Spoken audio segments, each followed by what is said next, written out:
has to be face up. Okay. Not only that, it doesn't have to be. Doesn't matter which way around you put it, but it just makes it easier if it's upside down. So if the bottom of the photograph is away from you, it will become this way around. Okay. Doesn't matter too much because you can turn the paper around, of course. Yeah, a little worse than that actually. Right, let me just. If you have got dust, that's what these things are for. Okay, just for blowing dust away. I want that thing. Yeah. But actually, this is worse than that. It's got fingerprints all over it. Sorry.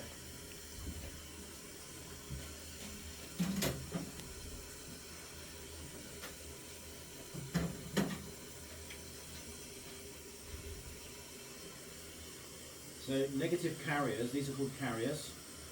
A negative carrier that has glass in it is quite handy because it holds the negative in place nice and easily.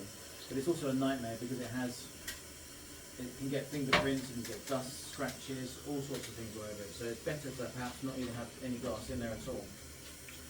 It's just got scratches on it, so we might have to change this. But and of course the trouble with working in a sort of communal space like this, you've no idea who used the enlarger before you did. Or abuse. I don't know how you see it.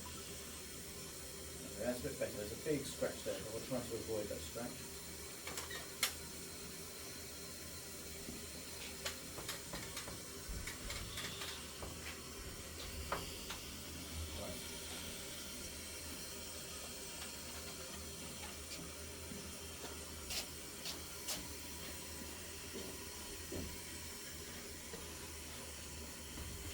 Light on there, so you can see the negative that we're looking at, just that one right there.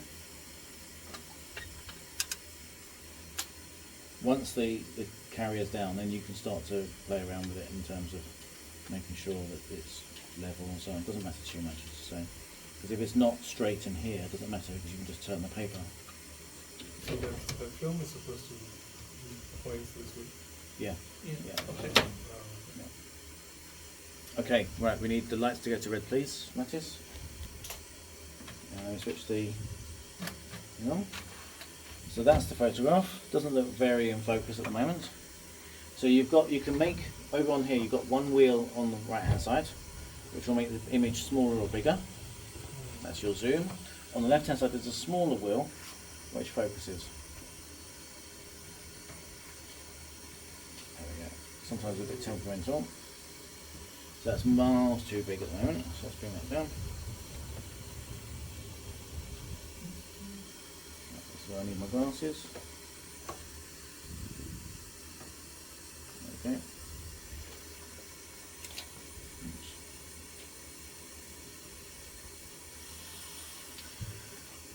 So, that's in focus, as far as I can tell, but we don't know for sure if it's absolutely in focus. There's only one way to tell, and some people don't like these, some people do like them. This is called a focus finder.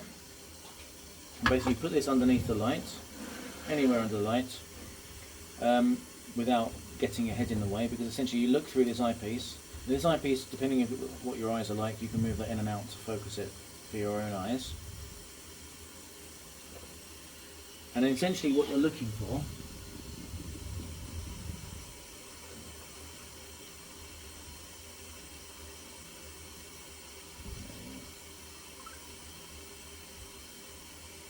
what you're looking for is you're looking for the grain. You're looking for like specks, and then you want these sort of kind of speckles to be super sharp. If you can't see any speckles, then it's not exactly in focus. It's better to do this when it's really bright like that. Okay. So you can see bits of the image through there. I can see that that tree there. There's a bit of tree over the top of the Stacey building there. So I can see all of that. But it's not quite in focus, I don't think. Let me just pop it down. Yeah. So, stop knocking that. This is the difficult thing, because you need to do this whilst holding on to the focus.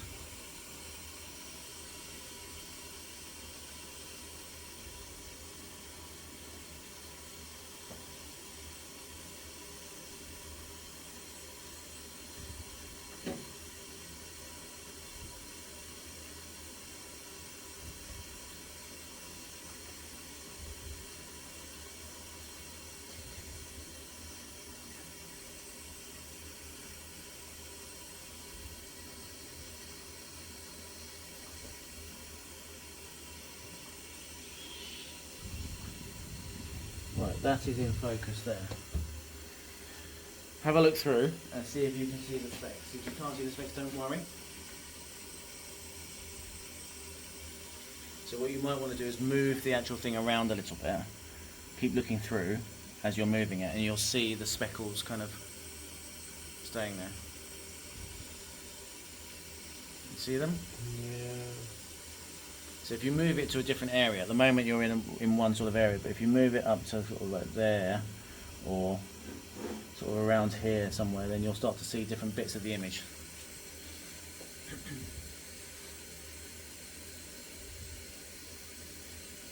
Some people get on with these, some people don't like them at all. I feel like I'm blocking something. I don't see.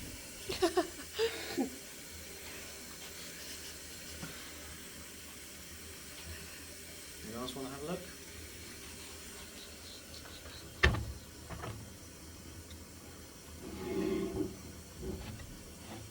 You're supposed to see the grains, right?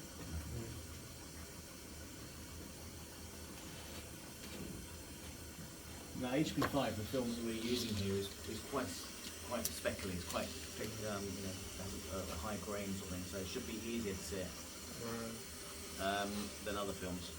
The slower your film, so as in like the ISO rating, if it's like lower, so it's like 50 ISO or ASA or whatever it's called, the grain is even harder to pick out.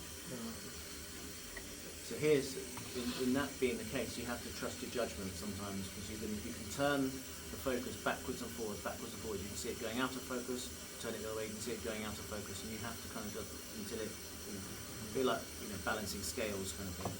Just take a little bit off here, take a little bit. Can you see the grain? I can't see anything.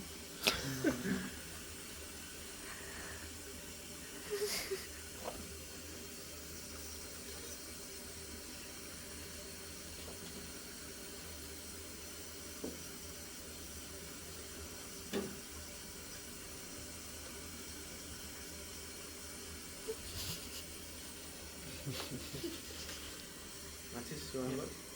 Have you used one of these before? Yeah.